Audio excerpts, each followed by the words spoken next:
House Bill 1040 is on its way to the Senate, looking to legally end the forced sterilization of Coloradans with disabilities. Thanks for joining us on News 5 at 10. I'm Megan Glova. It passed the House unanimously on Tuesday. I found out what lawmakers and disability advocates are looking to achieve.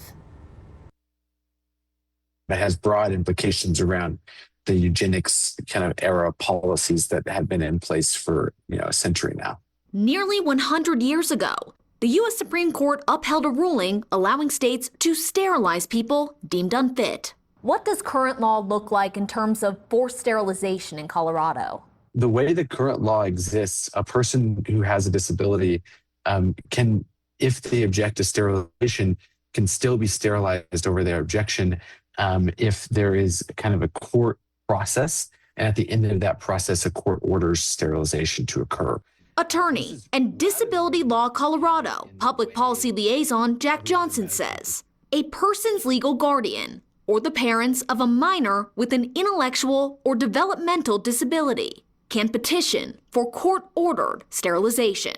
There's a court-ordered process where a court will examine, psychological analysis, medical analysis, cross-examination of potential cross-examination of the individual, and then the court determines whether someone should be sterilized or not and provides an order that is then executed by a medical provider.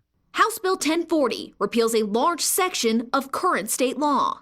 The person facing sterilization must get counseling before agreeing to it. Sterilization cannot happen against someone's will. And if the person says they do not want to be sterilized, the court cannot order it. That is, unless necessary to protect their life or health. I was really shocked.